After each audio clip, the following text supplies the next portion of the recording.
Welcome everybody to a look at a new 4K limited edition Steelbook release, and it is 2005's King Kong. So obviously a remake of the 1933 original, which has also been remade more than once before this. There was one in the 70s. But this one was directed by Peter Jackson, who was mostly well known for doing the Lord of the Rings trilogy. Also did the lesser trilogy in the Hobbit form, and as well as a horror film called Braindead from the early 90s. So this is an epic adventure monster film clocking in at a gigantic 187 minutes long. And it's had a budget of $207 million, making it the most expensive film ever made at that time. But it would be broken only a year later. And had a box office return of 556.9 million, so a relatively good success. But no doubt that Universal, who produced this film, were a little bit disappointed given how well, in comparison, the Lord of the Rings films did. But still, made a profit, hopefully at least. This stars Naomi Watts, who was in the likes of the Ring remake, Eastern Promises, and The Impossible, as well as Jack Black, who was in the Kung Fu Panda series, all four films of those, as well as Bernie, School of Rock, and Goosebumps. Adrian Brody is also in this, who was in the likes of the Grand Budapest Hotel, See How They Run, and the Darjeeling Limited. And finally, Andy Serkis, who plays the role of King Kong, as well as the cook for the ship that the cast go on in as their characters to Skull Island. So he was also well known for being in the Lord of the Rings trilogy as Gollum, as well as the Planet of the Apes trilogy as Caesar, and he was also in the Batman, the newest version of a Batman film from 2022, I think that was, or 2021, one or the other. Still, in 1933 New York, an overly ambitious movie producer coerces his cast and hired ship crew to travel to mysterious Skull Island, where they encounter Kong, a giant ape who is immediately smitten with the leading lady. I'm not ashamed to say that I prefer this to the 1933 original, which isn't to say I have no love for that original film. It's easily one of my favourite films from the 1930s, and there's no doubt how groundbreaking it was for special effects and monster movies in general. Obviously, it wasn't the first to use the likes of stop motion.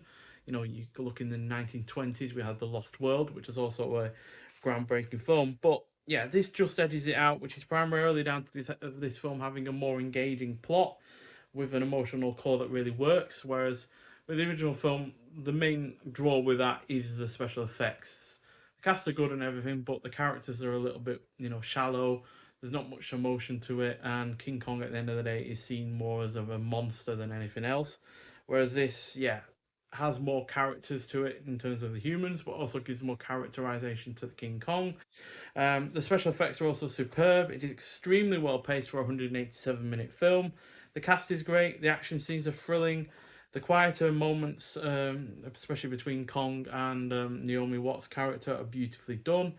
I love the more horror influenced moments, as they are really rather quite terrifying. The score is excellent, the cinematography is on point, and it is highly entertaining throughout. Now, I do understand that some people have some criticisms of this, which I can understand.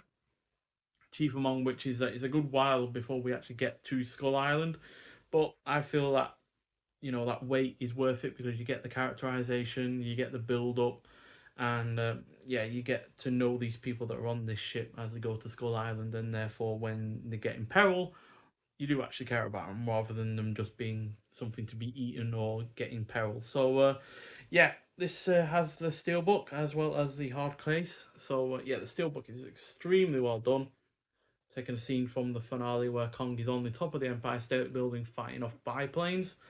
And then we have a shot as well from the rear where he's fighting a T-Rex or two.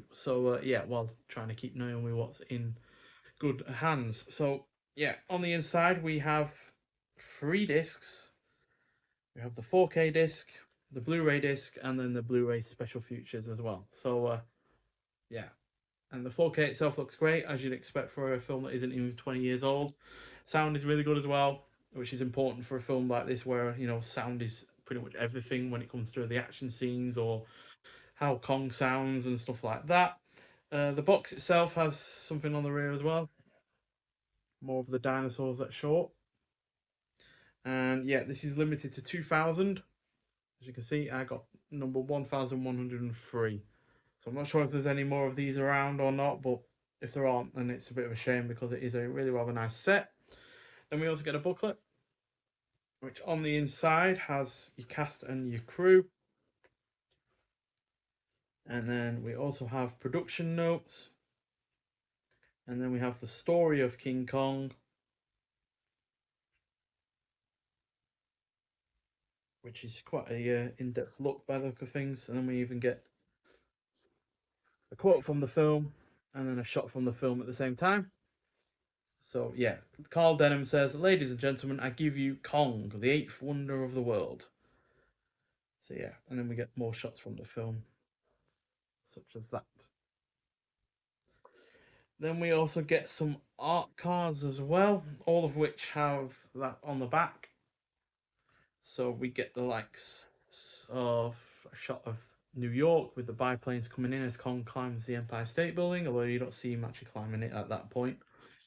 Then we get them, Kong and Naomi Watts, on the top of the Empire State Building, realizing the danger they're in as the biplanes come in with their machine guns.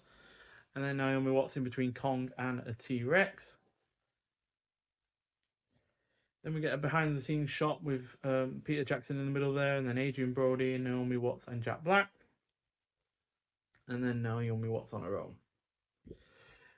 And then finally, we get a poster. I really wish this is a film that would get re-released at cinema, because I unfortunately never got the chance to see it back in 2005. But yeah, really nice thick poster. So we get two different kinds of the poster that was released. So playing up the fact that it's from Academy Award winning director Peter Jackson there. And then we get, again, a shot of them on the Empire State Building.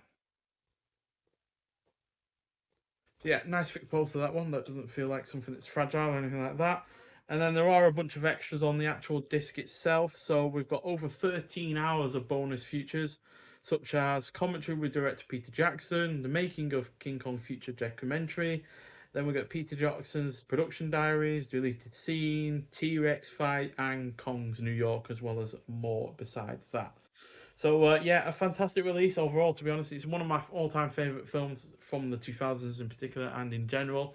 It's a film I give 5 out of 5. I know it has its issues in some regards that some people take issue with in particular, but for me personally, I don't really mind any of its flaws. And yeah, overall, the positives far outstrip any of the negatives as far as I'm concerned. So yeah, and it's really nice to have it in this release. On 4K, as well as Steelbook, and with all of the physical extras that it comes with as well as that. So yeah, I know it's been a while since I've actually done any videos like this. It's purely because of issues in terms of delivery. I had a Steelbook coming from another film that arrived in the post. It was damn near snapped in half, and therefore I really didn't feel like I was able to properly review that film, especially since I didn't know if the discs were damaged or anything like that, and I didn't dare open it in case I got told that, well, you've opened it, so therefore you own it now. So yeah, didn't want that to happen. I've also been sorting out my shelving. As you can see, they are quite empty at the moment because the stuff is getting moved around. I might well do a video where I show you around the room to show you all of the new shelving I've got, but at the moment it's not complete. So as you can see, there's a bit of empty space behind me. But yeah, they're the two main reasons why there's not been a video out like this lately. But yeah, there is more to come. There is a lot of releases coming out this September. It's definitely a lot coming out in October and November as well. So yeah, we still have plenty to look forward to. But for now, thank you for watching. If you've seen this film before, I'd like to hear your thoughts on it, and I'll see you in the next one. Bye.